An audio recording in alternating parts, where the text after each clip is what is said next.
Welcome everyone to today's webinar focusing on intelligent document processing. I'm Kayla and our speaker today is Alan. If you find any difficulty with the audio or video, please just use the chat window to post your queries. You can also use the question window, which is a separate window, to share your questions related to the webinar. Please raise your questions whenever you feel like, and we'll spend some time at the end of the session addressing them. And if we don't get the chance, we'll definitely get back to you via email. Additionally, there are also handouts available for your download. At Nimitz, from the very beginning, our aim is to help businesses work at their peak efficiency with our intelligent automation platform. One of the key differentiators of the platform is that RPA, AI, and BPM capabilities are natively developed within the platform. This key differentiator has enabled us to help our customers meet their end-to-end automation needs.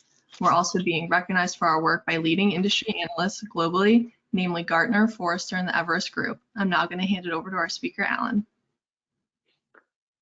Thanks, Kayla. And thank you everyone for joining us today. Our goal today is to walk through intelligent document processing. And I want to get started with just a quick look at digital transformation in general and some of the challenges that we see with digital transformation related to unstructured data. And the reason why we want to focus on this initially is this kind of leads us into the intelligent document processing discussion. So many of you probably already realize this, so I'm not telling you anything that you don't know, but it's a huge challenge dealing with all the unstructured data that is part of your different work processes. There's a huge amount of data already, and that amount is growing each year.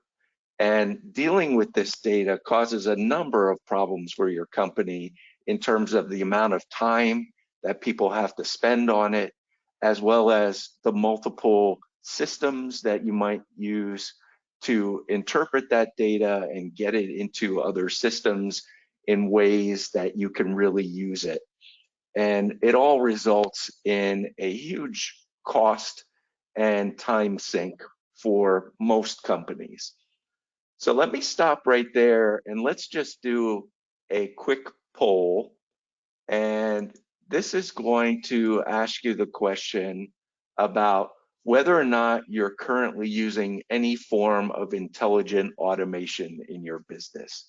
So by intelligent automation, we're talking about any form of automation that you're using, RPA or other complementary technologies currently.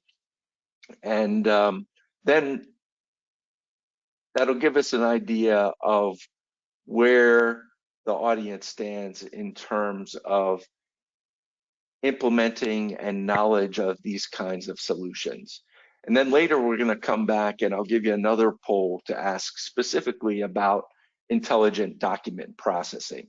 So intelligent automation or automation in general and intelligent document processing are two very different things. And that's something that we're going to spend a good amount of time on in this session, covering what those differences are and why it's important to you to know those differences. So we have a good amount of responses coming in, and it looks like 59% of you are saying that you are currently using intelligent automation tools. So that's great. So everyone has a good amount of knowledge and history in this space already. So maybe some of this will be review for you. So just kind of ride with us as we make sure that everyone gets up to speed so that when we start this conversation about intelligent document processing, we can make sure that we're all on the same page. So let's look at within different sectors. You can see here that we have a bubble chart that shows by industry which are the functions where handling different kinds of unstructured data is commonly prevalent. And then you can see by the underlined areas, those spots where it is most common within each industry. So for example, if we look at the biggest bubble there, the banking and financial services, you can see that the most common areas are know your customer and insurance claims. And then within healthcare, it's patient onboarding. Within finance, it's invoice processing. So probably many of these will resonate with you if your industry is shown there. But if your industry is not shown, don't think that that means that this is not relevant to you, because I'm sure that you are still dealing with lots of different kinds of documents leading to all kinds of different data, much of it unstructured, but then also some that's structured or what we call semi-structured. And we'll talk more about that as we go along here. Okay, so when we start looking at intelligent document processing, I want to be clear what we're talking about. And this is a good point for me to put up the second poll and just take a minute for you to answer if you're currently using intelligent document processing, where is it that you are using that today?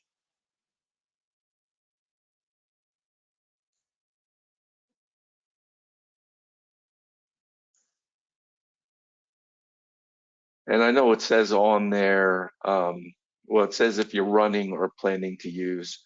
So if you don't really know, I would say just check others or check whatever is the one that seems most relevant to you right now.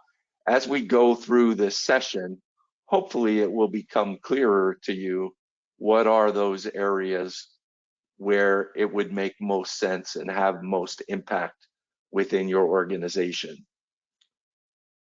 So we have a good amount of answers coming in here, and it seems like others is the leader and followed closely by customer facing operations or processes. So I'll give it just maybe 1 or 2 more seconds here.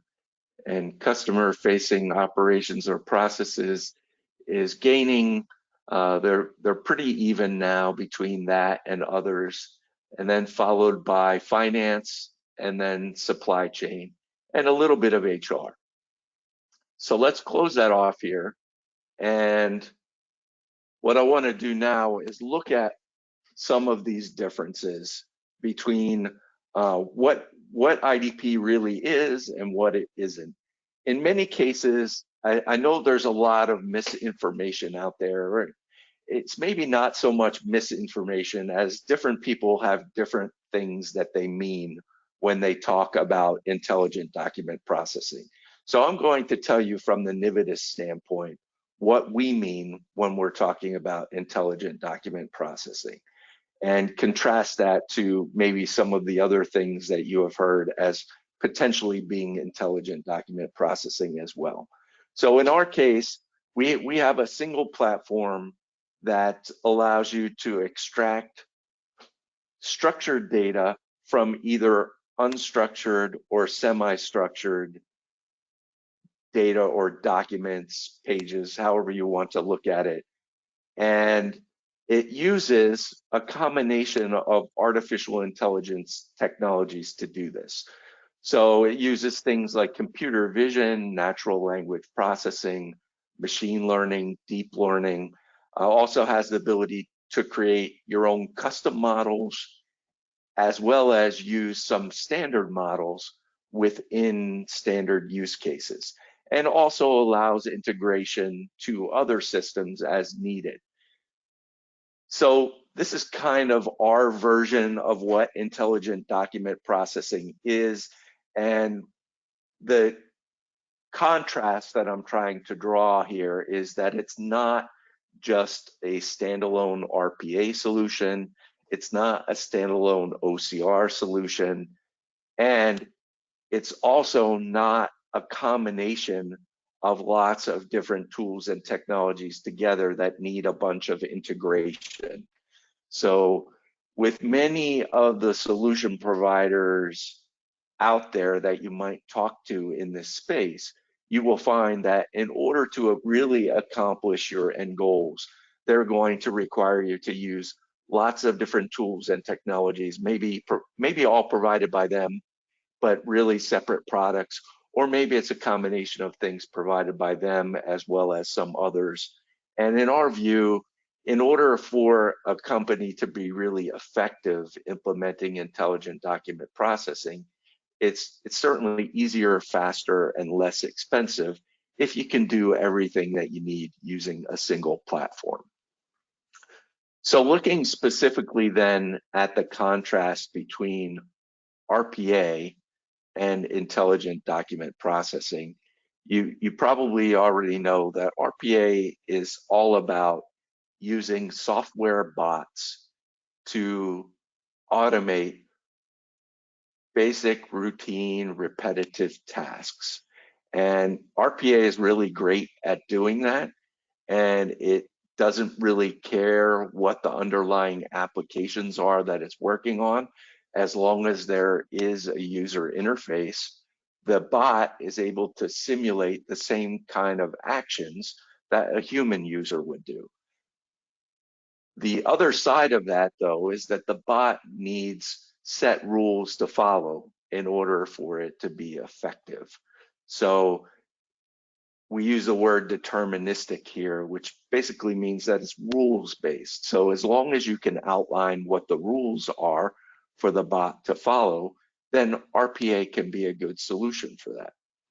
So RPA can do things like screen scraping, and it can also use a bunch of pre-built automations for doing some things that are parts of intelligent document processing.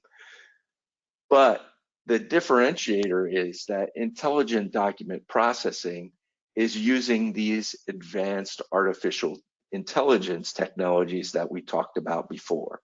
Now, within the Nimitz platform, these are all integrated and these are all built by Nimitz. But as I said before, with other providers, you might see that similar kind of functionality being provided through external libraries or external products. And so it's a combination of lots of technologies that allow you to use this advanced artificial intelligence to gain more or better understanding of those unstructured documents to make it easier to process. And then the other part of that is it can provide the ability to deal with more complex tasks because of that artificial intelligence functionality as well. So whereas on the RPA side, the things that you're doing have to be highly rules-based, you have a little more flexibility once you bring the artificial intelligence into the mix, because that allows you to use those AI technologies to help make those judgments. So you can use those same kinds of model-based learning that you're using to pull data out of the unstructured documents. You can also use that for decision making within the process itself. The other big differentiator here is that within intelligent document processing, the models can learn and be trained over time to do better. And all of that can happen without any additional programming work being done, because it's really just a feedback loop for giving the models more data so that they have the benefit of things learned for future cases. And we will see some of that when we look at the demo. I'm going to give you a quick demo of this that will hopefully bring this all more into focus for you, because I know a lot of this seems a little bit arbitrary and kind of like magic when we talk about some of this AI functionality, but you will see that really it amounts to taking mounds of data and using that as a way for being able to determine what should happen next or what is coming next. So, that's another form of this artificial intelligence functionality that you have access to, which is being able to do predictive analytics as well. So when we look at these technologies in more detail and look at what are the end-to-end process steps that it takes to perform intelligent document processing, you'll see that we have this broken down into 6 steps, but you could probably break it down finer, or you could probably come up a level as well. But it involves classification, or coming up with what is the document type that you're dealing with. And again, you will see some of this in the demo, because we're going to go through classification and extraction in our demo. And the reason why this is very important is that there's a huge amount of manual effort that is typically spent on just understanding what is the data that you're dealing with. So we have talked to a lot of customers and worked with a lot of customers where they will get a bundle of documents. Maybe it's a single PDF file that contains 100 pages, that could be 100 different documents, or maybe it's 100 different PDF files. But in either case, typically someone is going to have to go through all of those and do this classification process, which basically, if you think of it in manual terms, imagine that someone comes to your desk and they put a stack of 100 pieces of paper on your desk, and they say, hey, this is various things that we need to act on. Can you just sort them out so we know what to do? So you would go through those pages one by one, and in one pile you would put, okay, here are all the bills that I have to pay. Here are all the invoices that are outstanding with our customers. Here is all the customer feedback surveys and the data associated with that. And what are all those different documents that you deal with in your business and in your different business processes? You would sort through all of them and put them into those relevant piles. And that's what we're talking about when we say classification, is going through that process of figuring out, how those documents need to be categorized. And then once you do that, then for each of those document types, you can have a specific model built for being able to extract the data from them. And the reason why it's important to do the classification before the extraction is that when you know what kind of document it is that you're dealing with, you can use a more specific model to extract the data. And so then the extraction is going to be better.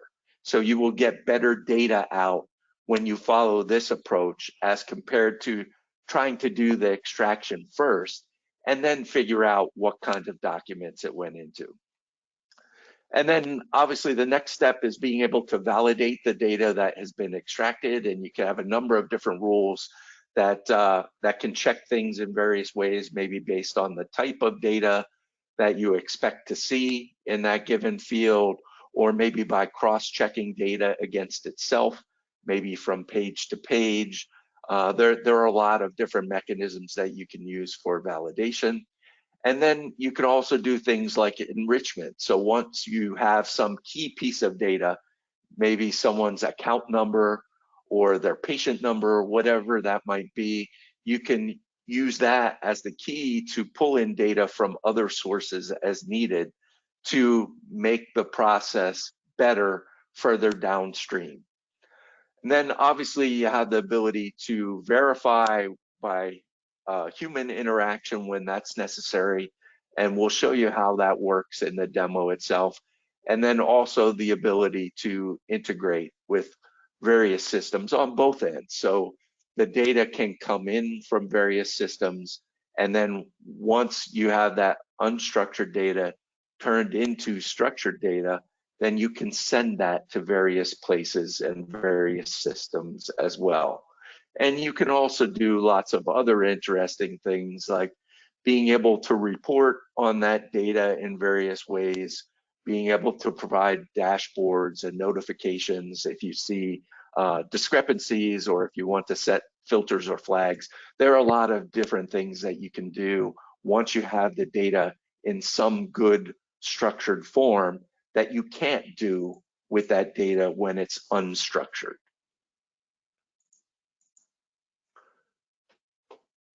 Okay, so we've talked about some of this already, but just to give you an example of some of the big things that you get out of intelligent document processing, you can eliminate a lot of those manual and time-consuming processes, get to the point where you're doing straight-through processing and doing it quickly at a reduced cost, and all of that can lead you to better customer experience, better employee satisfaction as well, and just operationally reducing your business processes down to a way that has them truly optimized.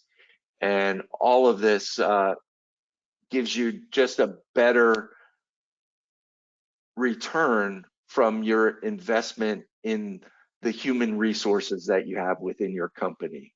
So allowing people to focus on higher value tasks rather than wasting a lot of time in these manual time-consuming processes that are associated with the classification and extraction of unstructured data.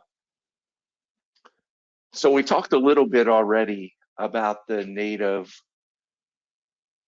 AI technologies that are built into the Nimitz platform. And I'm not going to go into any great detail on these. So if you are an artificial intelligence expert, you might be expecting to get more substance out of this, and we would be happy to go into more detail with you in a separate session, but we're going to keep it pretty high level here. So just looking at computer vision within the Nimitz platform, our OCR is always powered by computer vision, which allows you to get much better results from the OCR extraction than what you can get using OCR on its own. And so let me explain a little bit about why that is.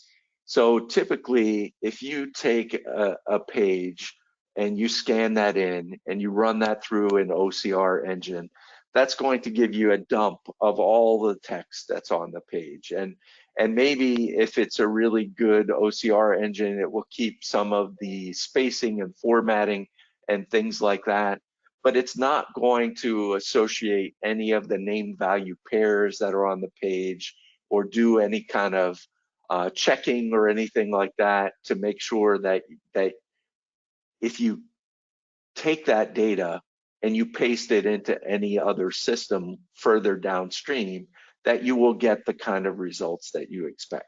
So you can build all of that on top of it if you're building some kind of workflow that's using OCR at its base.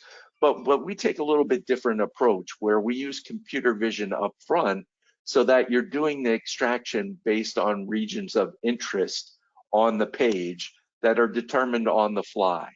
So it's not like you say, hey, on this page, I want you to look on the top left-hand corner, and usually you will find a customer number up there. That's not how our engine works. So in the Nimitz platform, you will define a template and it will say, hey, we're looking for something on all of these pages called customer number. And sometimes it will be customer number that is all spelled out, customer number straight text, or sometimes it will say customer num, or maybe it will say customer NO, or maybe it will be customer hash with some other kind of abbreviation. And you can build all of that into the template. And so then what our system does is, using computer vision, it will find areas of that page as it scans it to determine, okay, here is a spot where I think you might find customer number. And then it will extract that associated data as the customer number which gives you a much better extraction than if you're doing it the complete page at a time. So all of the data that you're extracting from that page, it will take this same kind of approach so that you're going to get a much higher quality extraction of the data, but also it makes it so that your process is much more resilient. So minor changes in the document that's coming in aren't going to break anything because you've already accounted for that in how you have built the template. And so we will see some more of that as we look at the example too. But this gives you a great advantage as compared to just using OCR on its own. So one of the other interesting things to point out here is that the Nimitz platform will also run on device directly on mobile devices. And the reason why this can be important is you might have some use cases where you have people out in the field where they're gathering information. One of the cases where we have seen this used extensively is for power technicians who are out there reading instruments in the field or reading meters in the field, and they have to maybe take a picture on their mobile device of a meter reading, and that is used in some systems for either billing or for measuring efficiencies or whatever that data might be useful for. But the problem lies in the fact that many systems that will give you that kind of functionality rely on some back-end processing in order for the data extraction to take place. So if you're in a remote area or if you're in some kind of environment where the connectivity is not good or is weak, then that's not going to work effectively and you're not going to get out of the process what you want.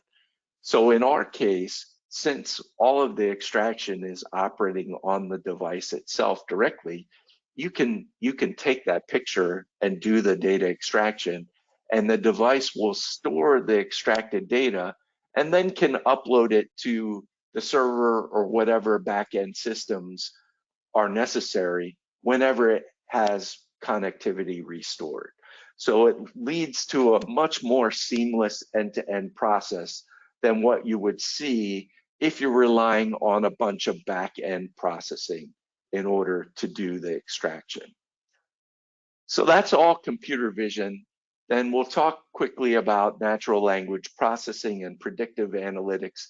This is the technology that gives you things like text classification, entity extraction, predictive analytics, as we've talked about, and then also things like sentiment analysis. This is commonly used for call center type operations where you will use the text of someone's email or even the text of phone calls to analyze what a customer is feeling based on what they're saying. So are they angry? Is this a case that should be escalated to a higher level?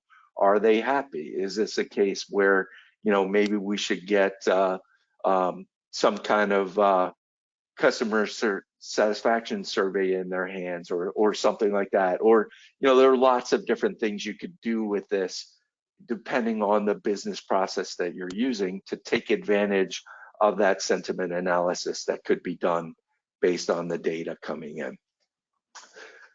So let me quickly just give you at a high level the different components of the Nimitz platform. I've already talked about the fact that this is a single integrated platform that will run within your enterprise. So this is something that you don't have to worry about there being any security issues because data is leaving your environment and going someplace else to be processed. Everything will run within your data center or within your private cloud instance. We do have a studio, which is the development environment. If you want to do this kind of work in-house, you can buy copies of the studio, you can have people trained, or maybe you have your own vendors, or we also have partners that you can work with on implementing this if you don't really have the right expertise in-house and you don't want to build it. But the great thing about this is that it doesn't require a bunch of programming knowledge. So it's not like you have to hire people that are already really experienced programmers. That would be high cost, and you don't have to worry about reallocating your expensive IT resources that you already have in-house. You could train people that just have the right combination of knowledge of the business process as well as some good technical acumen, and they can do this kind of work for you with no problems. So the studio is the single development environment that you use for building all of these things within the Nimitz platform. The control center is the place where all of the monitoring and execution is done. So this is a portal interface that lives on a server that there's only a single control center instance within your enterprise. Typically, this is where all your dashboards and reporting will live. This is also where you can see a full audit trail. So one of the nice things about implementing intelligent document processing using our platform is that you automatically will get a full audit trail of everything that's happening across the process, who's doing what, how long it takes, when it was done, as well as detail about the data as it flows from one step to another. The control center also gives the ability for humans to interact with the process. And we talked about how humans can be used for validation of the data and correction of the data, as well as that feedback loop. And we will show you some of that in the demo in just a minute when we get to that. And then the other piece are the bots themselves. So the bots will live out there on end user class machines. And even though we talked about what are the differentiators between intelligent document processing and RPA, the two can work in concert as it is being done here on the Nimitz platform to achieve great results. The final piece is what we call the Smart Bot Library. And this is where all of our artificial intelligence functionality lives. So all of those capabilities that we talked about in terms of the natural language processing, the machine learning, predictive analytics, sentiment analysis, all of that is enabled by this Smart Bot library. And that, again, is living on a server within your infrastructure, which you only need one of. So once the Smart Bot library is in place, all of your processes have the ability to leverage that. So it's a one-time investment for you. All right, let me circle back for a second and just kind of cover quickly a few other things about Nimitz, and then we'll move right into the demo. So many of you may be familiar with Nimitz, or maybe this is the first time you've ever heard our name. And so I just wanted to give you some confidence that even though you haven't heard of us, we have been working with the top analysts out there that have been talking to us, looking at our products, and also talking to our customers about the work that's being done. So we have gotten very good feedback on our RPA product as a standalone, as well as within the intelligent document processing space.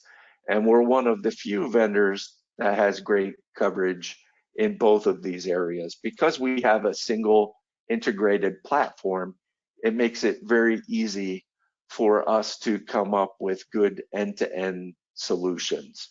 And one of the things that we do to kind of leverage that is that we use these solution frameworks as a way to accelerate your progress in particular areas where we see it over and over again. So things like accounts payable automation or invoice processing, service desk automation, or other call center type applications like what we were talking about before, new customer onboarding or onboarding in general. In some cases, it might be new partner onboarding or new vendor onboarding. The processes are very similar. In the insurance world, a lot of different reconciliations happen, a heavy use of spreadsheets. And so this is a great area where we have done a lot of work, so have some good solutions already in place. Revenue cycle management within healthcare, and then bank statement reconciliation within financial services. If you have any questions on that in more detail, I'd be happy to go into more detail on those solutions if you have specific questions. Let me just quickly walk through a couple of case studies here. This is a customer that was doing customer onboarding using artificial intelligence, machine learning. This is an insurance company, and specifically using artificial intelligence. And this previously was a very manual process that required data entry for hundreds of records each day. We were able to not only automate things, but also improve the accuracy tremendously and reduce the amount of manual work that is required in order to achieve what was then more accurate results. We also had a case within insurance where there was a manual process of examining new business proposals. And this was a huge task that required a large team that was focused on doing this work, working through 15 to 20,000, 25,000 cases per month. And the amount of manual work that was done resulted in a lot of delays in the processing and a lot of difficulty in being able to track where things were in the process and how long it was going to take. And it resulted in the potential of not meeting the SLAs for turnaround time. So being able to implement an automated solution saved a huge amount of manual effort, reduced the turnaround time, and also, again, reduced the amount of human errors. And then the last one we'll look at here is a case for loan processing. And in this case, there's a legacy system in place that had no APIs that made it difficult to integrate with other kinds of systems.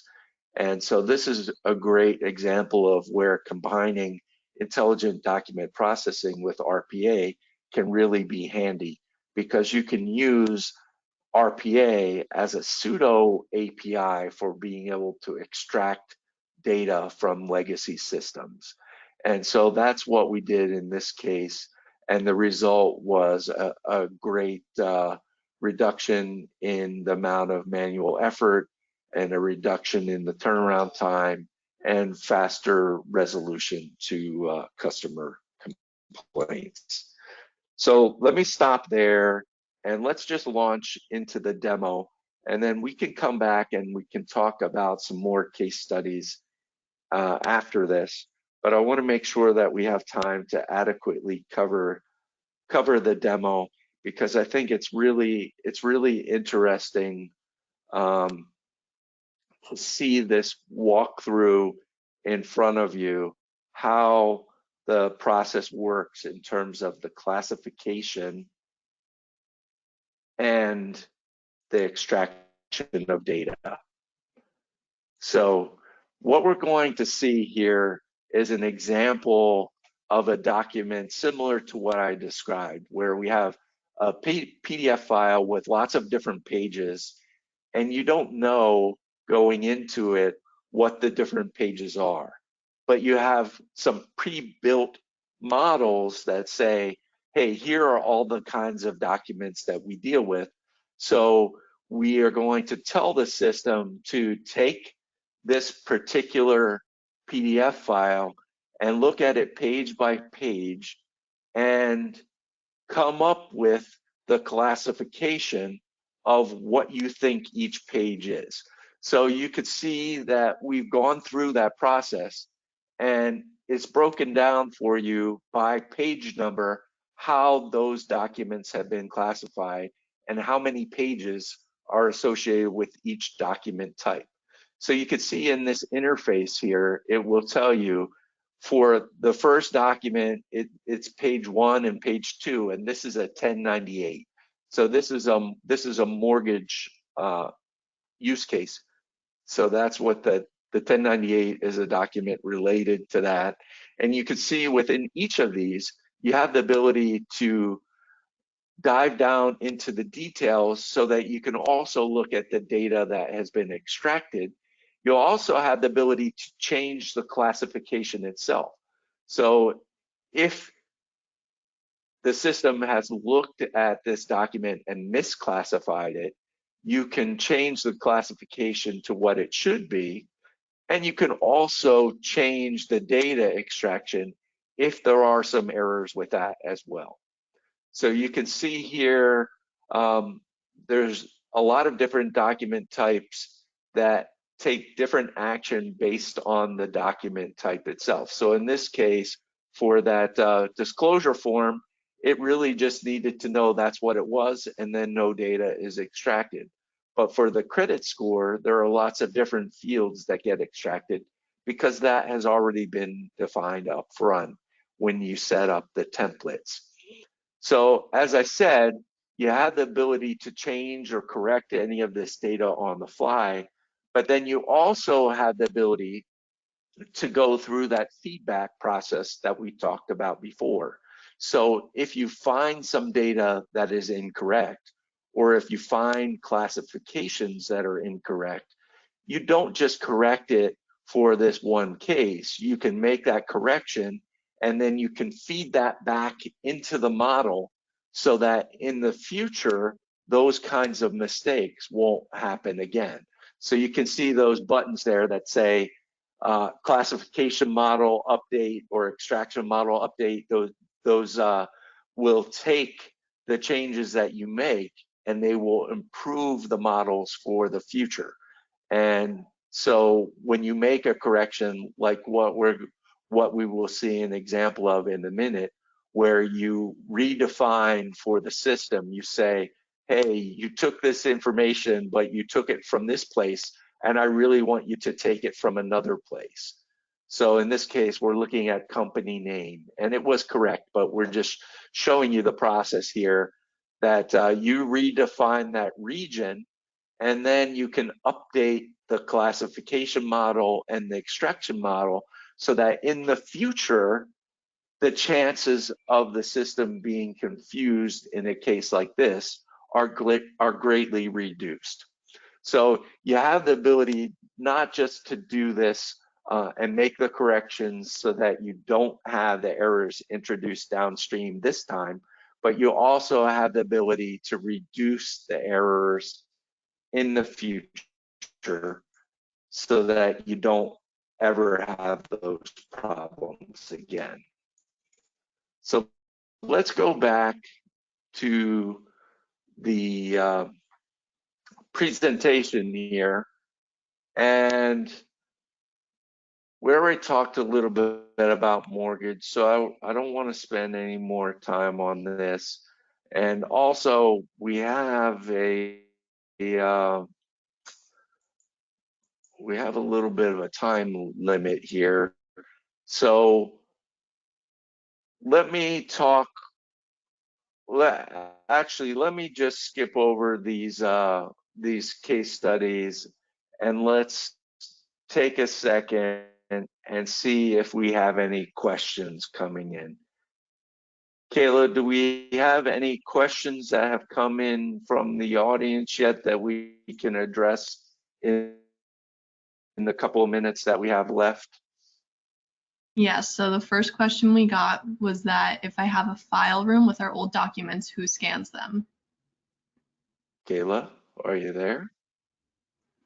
Can you hear me? Can you hear me now?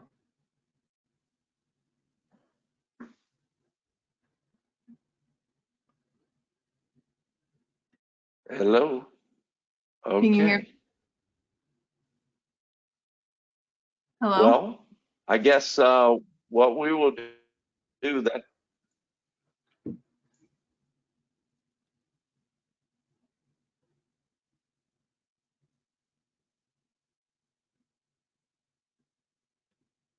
Sorry, Kayla, I didn't hear you. Go Can ahead. you now? Oh, okay. Our first question was that if I have a file room with our Yes. old documents, who scans them? Can you-